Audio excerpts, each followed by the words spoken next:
बनवणार आहे मेथीची भाजी। चला मी हिरवी मिरची घेतलेली आहे, लसूण घेतलेला आहे आणि हे मिश्रण आपण मिक्सर मधून काढून घेऊ। शेंगदाणे, लसूण, हिरवी मिरची, थोडीशी जिरे हे मिक्सरला फिरवून घ्यायचं छान। थोडं पाणी टाकून फिरवा। आपण काढून घेतलेलं आहे मिक्सर मधून छान असं बारीक। कढईमध्ये तेल गरम झालेलं आहे, त्याच्यात आपण जिरे टाकून घेऊ। त्याच्यानंतर लसूण टाकून घेऊ। लसूण लाल होऊ द्यायचा। लसूण लाल झालं का मेथीची भाजी टाकायची याच्यात। तुम्ही एकदा अशी भाजी नक्कीच ट्राय करून बघा, खूप छान लागते।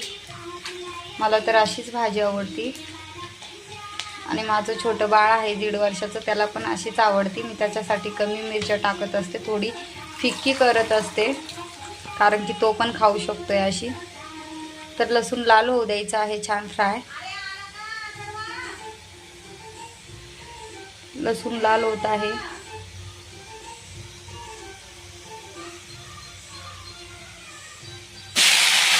लसूण लाल झालेलं आहे, आपण त्यात भाजी टाकून द्यायची आहे। छान हिरवीगार भाजी आहे।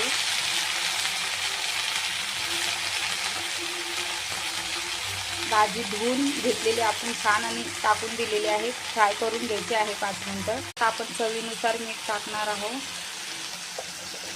थोडी हळदी टाकणार आहोत, हळदी पावडर। तर फ्राय करून घ्यायचं आहे।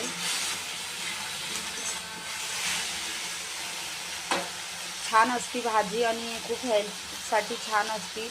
पालेभाज्या जास्त करून खायला पाहिजे सगळ्यांनी, हेल्थसाठी खूप छान असते। जी अशी छान फ्राय झालेली आहे। आपण याच्यात वाटण जे काढलेलं आहे ते मिक्सिंग करून घेऊ, छान मिक्स करून घ्यायचं आणि 5 मिनिटं छान शिजू द्यायची भाजी। हलवून घ्या छान असं मस्त। अशी छान 5 मिनिटं फ्राय होऊ द्यायची आहे। बघा मस्त कशी फ्राय होत आहे। चपात्या बनवणं चालू आहे। बघा चपाती कशी मस्त फुगलेली आहे, छान अशी खरपूस चपाती भाजू द्यायची।